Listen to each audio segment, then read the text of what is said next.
Hello and welcome to Jim and Ben's Movie Adventures. My name is Ben and with me is...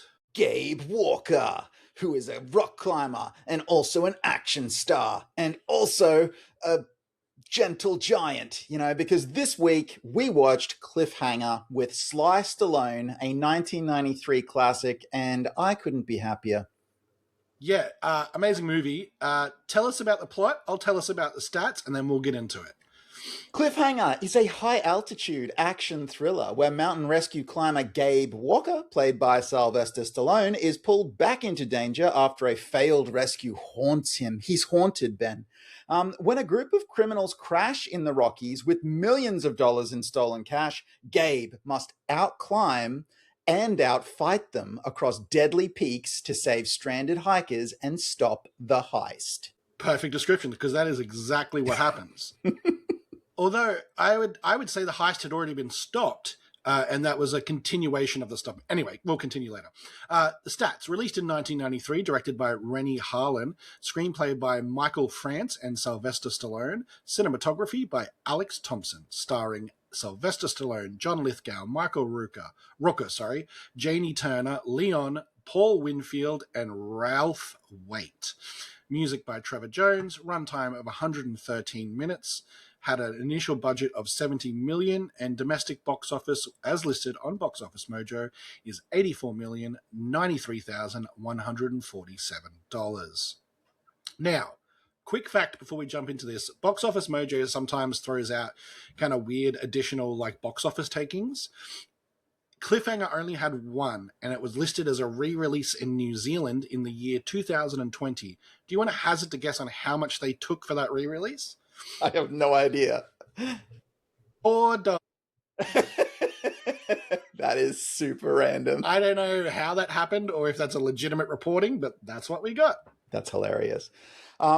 I love this movie, and just rewatching it again just confirmed how much I love this movie. And it's kind of funny because I was thinking the entire time I was watching it, I'm like, oh, am I a hypocrite? Because there are so many similarities with Over the Top, which I very clearly didn't like. And I'm just like, you know what? This is maybe not just as absurd. Arm wrestling is perhaps another level, Crazy. But there's plenty of absurd in this particular film, but it's also it's got so many things that I love and so many things that I just find incredibly quotable and enjoyable. And if you like action cinema, I defy you not to like Cliffhanger. I think before we go into the action, we have to start at the beginning of this film, because this is the most famous part of this film. If you haven't watched this film before, you would be so surprised that this happens right at the start, because it feels like a climax to a film. So the beginning of this film starts with what begins as a very jovial rescue up a mountain, because one of the main mountain climbers has hurt their knee and they've taken a girl up and they need to get down. And so they do this rescue, and Sylvester Stallone's character chooses to do this rescue a particular way. And basically what happens is one person gets across, and then as the girlfriend's going across, the cable or her clip snaps, and she's hanging by a thread, and nobody knows what to do, and Sylvester Stallone runs out onto the wire to try and save her. He doesn't run out on the wire. He crawls out on the wire. Exactly. And you get that really famous shot of him dangling from the wire, holding her hand, and her slipping and falling to her demise. That is literally the most famous thing in this film. By far is that shot or that sequence. Yeah, I would agree. It's also the darkest thing in the movie. Yeah. It's a really rough way to open, in a sense that it kind of almost fakes you out for the somewhat lighthearted and silly action romp that is to follow, really, because this is a pretty, harrowing sort of scene. At the same time, it is a scene that, and look, I'm no Rocky Mountaineer rescue climber. It doesn't seem to make a lick of sense to me in any way at all. You've actually described multiple parts of this film, but go on. Well, it's just that they sort of say, okay, we've got these two rock pillars, right? And they're on top. The people they're rescuing are on top of the first one. So Sylvester Stallone is able to climb up to the first rock pillar, no problem. The helicopter says, oh, it's too windy to perform the rescue off this first pillar. We'll have to hover over to the second one. But in order to do that, they hover above the pillar where it's supposedly too windy, and they drop a line down so that they can then move the helicopter, and that line gets strung between the two pillars. I'm like, if it's too windy to, you know, do the rescue there, how is it also somehow not windy enough that we can drop a line down quite happily? Like, Sylvester Stallone didn't have to climb up there. They could have just winched him down. I don't understand. So it doesn't seem to make logical sense to me. I did try and do a little bit of research because I will freely admit I am not a mountaineer who rescues people. And what I did find was that the rescue is implausible for a lot of other reasons, apparently, but that I couldn't find a lot on. Like, apparently they would just never do it this way for No. multiple reasons. Look, I enjoy this movie. The action is amazing in this movie. I have some nitpicky things, but this is bad decision making the movie. Like, so many poor decisions in this movie from both villains and heroes lead to the continuation of the plot. It is insane. But I think usually those choices end up being fun for the audience, whereas of course this first one is harrowing for the audience, you know. And I'm realizing, you know, because I don't tend to watch back-to-back Sylvester Stallone movies, even though I have seen a lot of them in my time. But really, I'm realizing that Sylvester Stallone really does like to paint his heroes as pretty much perfect, you know. Like, it's like they're always like, I'm so sorry, I've done the wrong thing, while as the movie presents it, they really haven't. They've just done all that they could possibly do, yet they're somehow haunted by it. It was similar in Over the Top, you know, and it's similar here, where I'm like, hey, you didn't do anything wrong, and in fact multiple characters are telling you didn't do anything wrong, but you're still haunted by it. That, you know, it's a very, very clean cut hero caricature, you know. He likes emotional damage. He does. I think Rambo's the clearest case of that. Yeah. But yeah, he loves emotional damage at the start of the film that gives his character some, like, it's like instant depth. Instant ramen, instant depth. He adds a sachet right at the start, and then you've just got it for the rest of the film. But it's a depth that, you know, he can't be blamed, you know, like his character can never be blamed. It's like, oh, that was tragic, but you're not actually in the wrong, even though you are haunted by it, you know, like, so, and obviously this is something that comes up again and again. Look, aside from the fact that obviously it's got a terrible ending, I really do like the way that opening scene is shot. I think that, in fact, if we were to just say the cinematography in this movie is really good, fantastic across the board. Like, you know, there are very few movies where I feel like I look at shots and I go, I'm not sure how they did that. And Cliffhanger has several where I look at it and I just go, that's spectacular. I'm not entirely sure, you know, what I'm looking at. There are some where you go, wow, that's a really cleverly done matte painting in the background, like, but a very, very good one. And then there are others where I just genuinely go, yeah, I don't know what they were. I don't know how. You look at it today and you go, well, that'd be a drone. Or that'd be this. Yeah. Like, we have the technology to do a lot of what they did now, probably a lot easier. I imagine the helicopter budget on this movie was off the charts. But like, yeah, you're right. There are some just really spectacular shots that you're like, well, that has to be faked in many ways to get this done. And it looks great.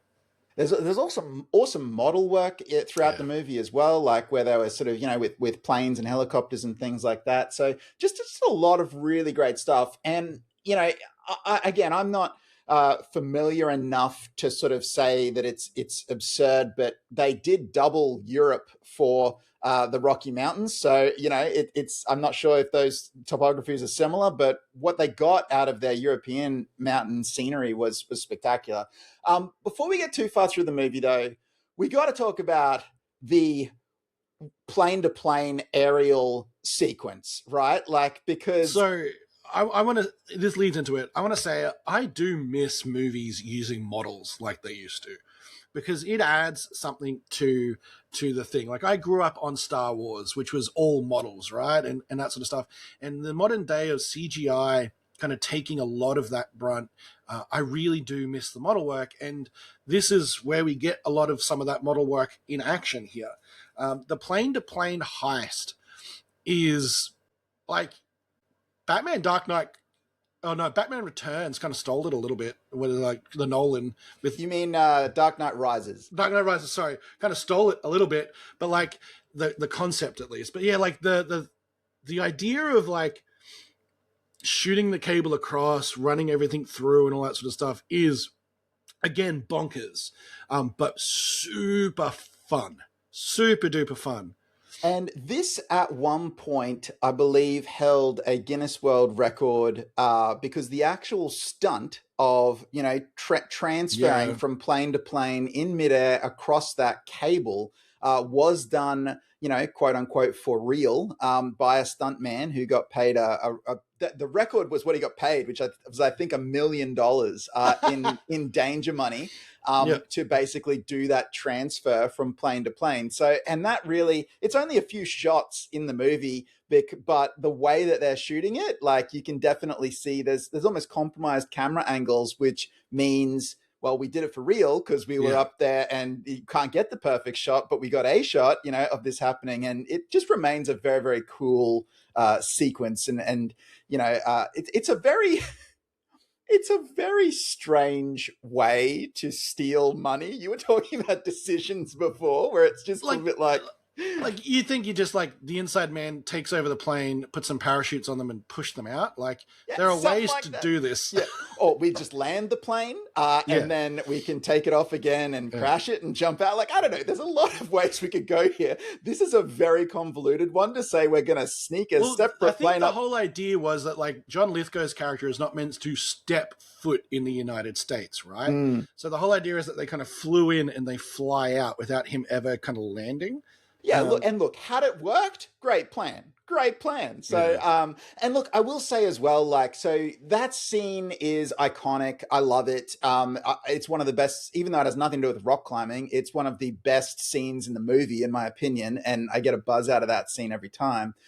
I will say as well, that kind of leads you into John Lithgow's Quaylen character, who is it's such a great performance. And it's a performance that really papers over so many inconsistencies in terms of character and writing and motivation and moment to moment. His performance is just so fun to watch and so mustache twirling, and he's got so many great lines, that he really does bandage some of the weaker plot points together because of his really, really fun villain performance. Now, it's a broad villain performance, which is also a bit like, I'm not saying it's super subtle work here, but it is good work. It can be great without being, the most subtle thing you've ever seen. And this brings me to my weakness of the film. And the weakness in the film is the villains, even though they give us some of our key amazing moments. And you're right, John Lithgow does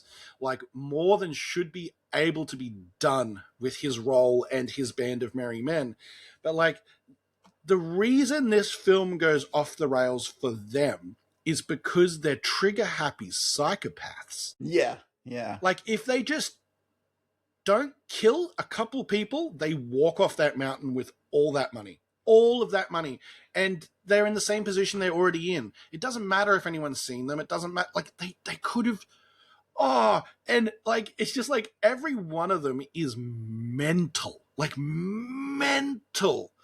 And it's just like, it's every time one of them kicks off, they die because they're crazy. They don't die because they were beaten necessarily.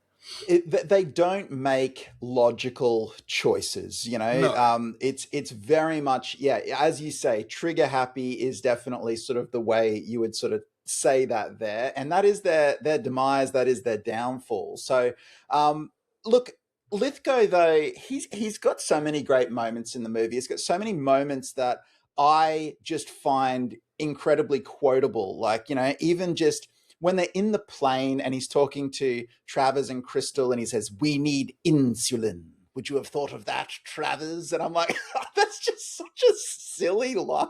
Like, he's quoting something that she's just said on the radio, but it's just said with such menace. And then later in the film, when he's like, "You want to kill me, don't you, Hal? Well, pick a number and get in line."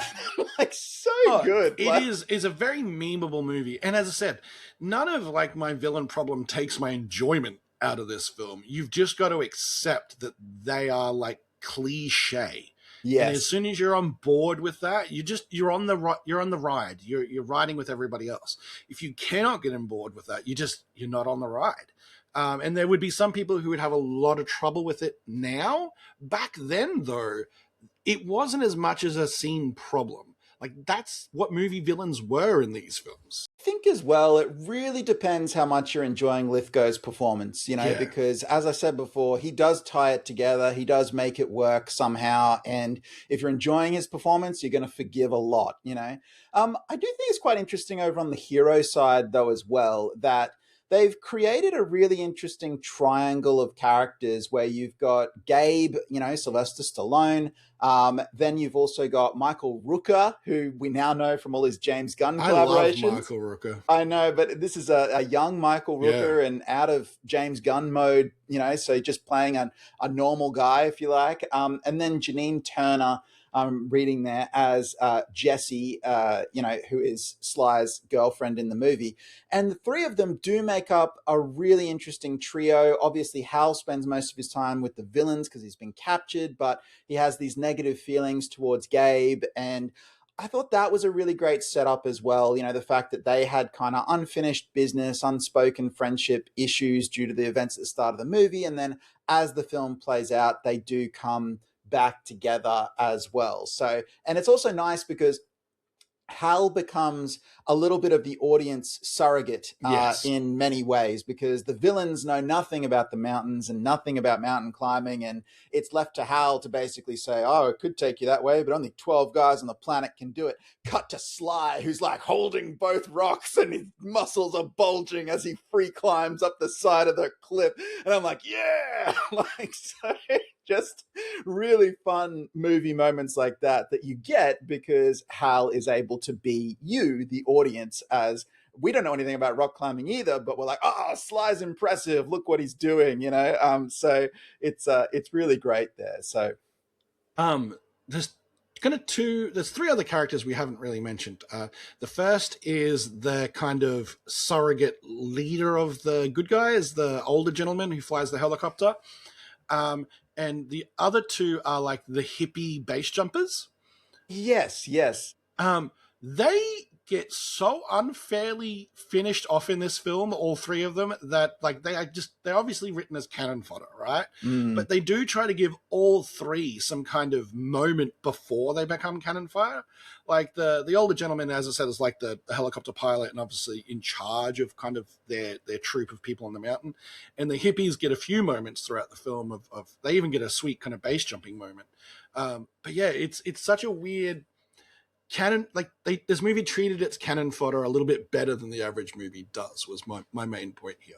I think we'll say the base jumpers, the base jumpers are pretty superfluous to the plot of the film. They're one of the few sort of plot points where you sort of go, the movie works fine if they're not in the movie. Yeah. They don't contribute a terrible lot to the film. Like, there's a very little bit of connective tissue there where they sort of, Frank finds one of the base jumpers, but I mean, we could have done that a number of other ways. So and again, not that the movie's terribly long anyway, so I get why they're still in there, but we could have probably done without them, whereas Frank at least serves the role of being the conduit to the helicopter, which is very important plot wise as to when the helicopter is there, when it isn't there, when who can pilot it, all that sort of thing. So I kind of get that, a bit more. But yeah, look, I don't want to say I would have liked it if the base jumpers were a little more integrated into the A plot, because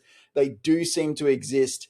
It really feels like a note where it's like, we need 5 more minutes of screen time in this thing and maybe a little more action. Can we do a base jump? It's like, yeah, let's write two base jumpers in. They'll I teach you just up. looked something up. So Yeah. modern base jumping only began in like 1978. So like this was still pretty new for a lot of people. So I reckon that's probably half the reason it's in this movie, because the idea of base jumpers is probably pretty exciting and hadn't been shown on film much. Think as well, like, at this point in time, if I think back, like we're pretty close after Point Break, so we might be trying to chase a little bit of that, kind of vibes in our film, possibly, I Yeah. don't know, but so ultimately, though, this film then sort of builds towards this section in the middle where we've got a bit of cat and mouse between Gabe and the criminals, which then leads to sort of an action climax. And it is one of those interesting kind of movies where, because Sylvester Stallone is the main character, the audience very quickly accepts that he is just as comfortable climbing a mountain, which is the only thing he's supposed to be skilled in this movie, as he is at basically dispatching terrorists John McClane style, because he's Sylvester Stallone. And it is something that the audience not the audience, sorry, the filmmakers kind of sneak up on you with, to say that he starts out fairly, he's not particularly action oriented aside from the fact that he can climb. And sure enough, by the end, he's, impaling people with stalactites and throwing people off things and triggering explosions. But it does kind of escalate in a slower kind of way that, does kind of sleight of hand the audience to move him from that kind of passive role to a more action oriented, action role, if you like. Well, you brought it up sooner than I was going to, but I think it's important to bring it up.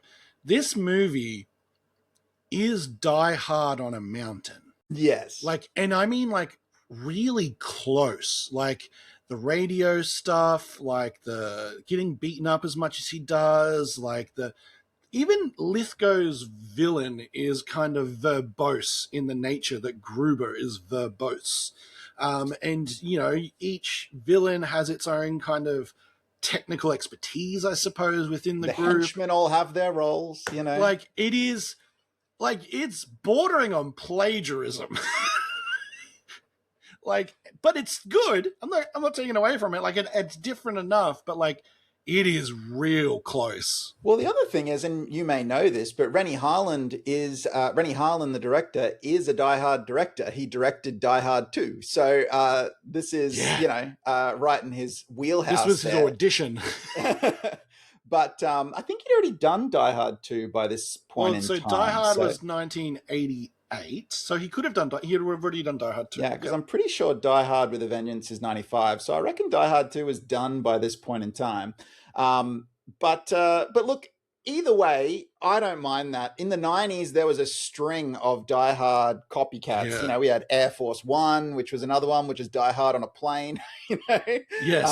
So it's same kind of stuff. But ultimately, though, it is a little bit odd, because at least in Die Hard, John McClane is a cop. He's, you understand that he is, he is trained to use a gun and that sort of thing. Whereas Sylvester Stallone in this movie, he's just supposed to be a rock climber. So, and I was actually thinking, by the time you get to the really violent altercation in the cave where he's sort of defending his girlfriend from the bad guy, I'm like, you know what? Jesse, for a mountaineer rescue person, does accept that her boyfriend has impaled somebody very, very easily in this movie. I'm like, just writes it off. I'm like, that is an incredibly violent act. I'm sort of surprised that you're like, yep, sweet, let's go. I mean, I know that he was an awful villain, but still, like, that's some real movie Hollywood logic for you, where it's like, well, that guy's bad, so we don't mind if he dies. And you put a little, just the thinnest veneer of reality on that, and you go, oh, that's not, But that's like an 80s and 90s movie thing, right? The idea that none of this violence affects our heroes in any way other than the physical harm that they're receiving, which we do see. There is no psychological harm to the heroes, except for the death at the very start of the film, right? Yeah.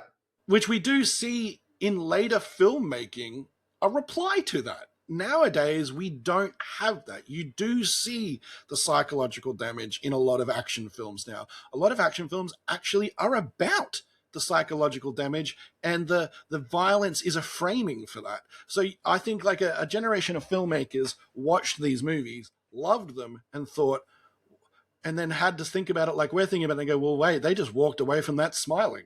Like, Yeah. that's insane. It's like the end of the movie. And again, this isn't really a criticism of the movie. It's No. just an observation, because this is what action movies were in the 80s and 90s, and we're just talking about how much we like the film. But it is this thing where you've got to reconcile the fact that they just watched several people die horrifically.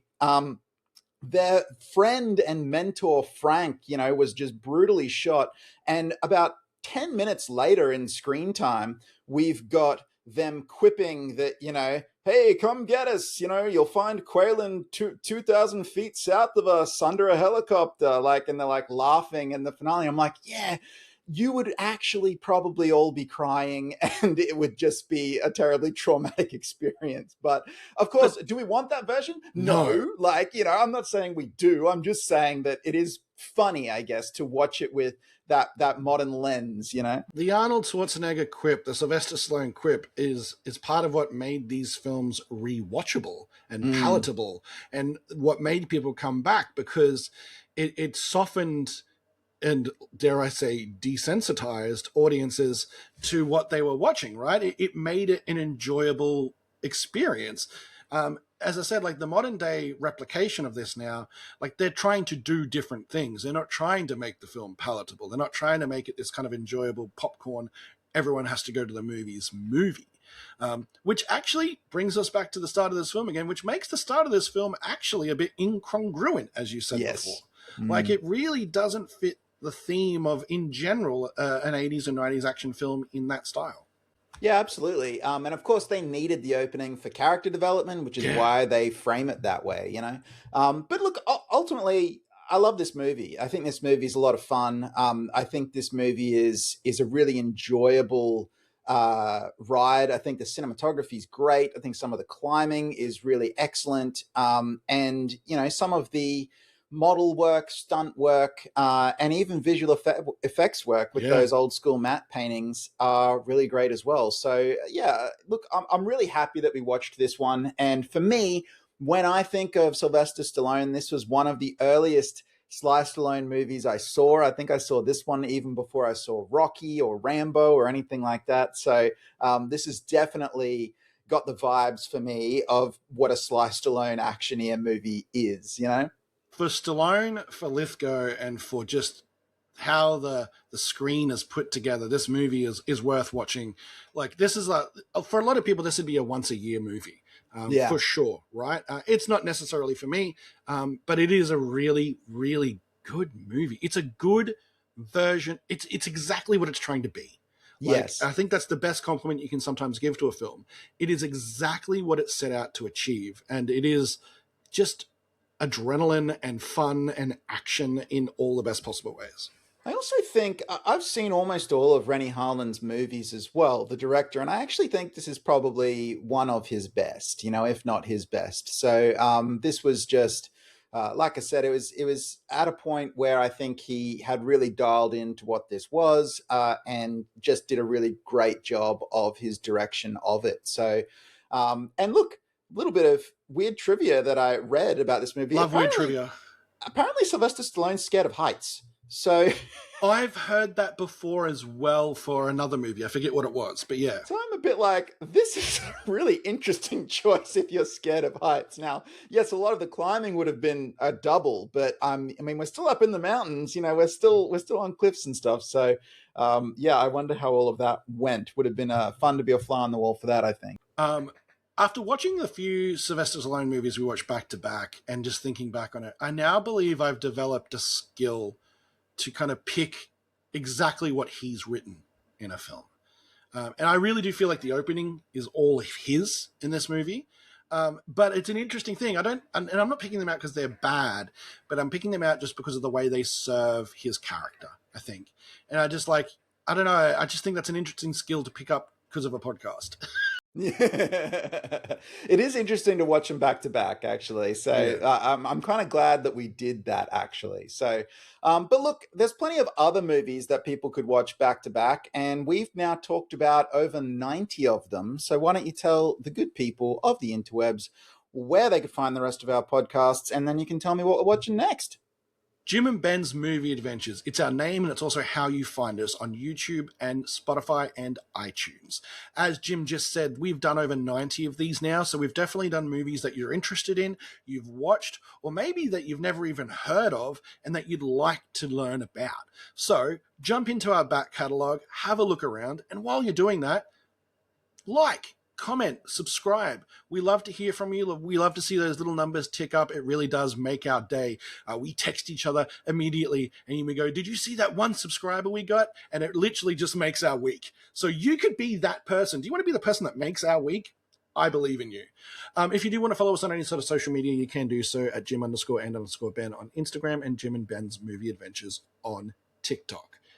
Now, I've been trying to take an approach to our next films by trying to link them, however, so tentatively to the previous film we watched.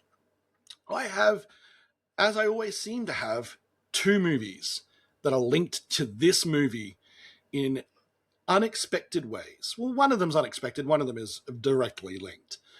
It is not a Sylvester Stallone link, so I will save us that heartache. But would you question? Did you recognize the villain he fights in the cave, the actor? Did you recognize that villain and know what his kind of biggest role is, or one of his biggest roles are? No, I did not. He's the main character from Cool Runnings. Yeah. So I've decided this week or next podcast we're going to watch Cool Runnings because of my dude. What's his name? He's single named Leon. Leon Robinson? Leon. Yeah, so he is quite often credited as just Leon in a lot of his projects, by the way.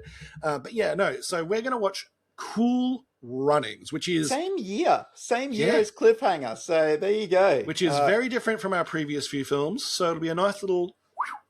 Just after the Winter Olympics, we decided to watch Cool Runnings. The other film we almost watched was Deep Blue Sea. Oh, okay. No, I'm ready for a change of pace. I'm ready for Cool Runnings. So, look, I look forward to it, and I will see you next time for It's Bobsled Time. Yeah, thank you very much, everyone. Have a good one. Cool Runnings.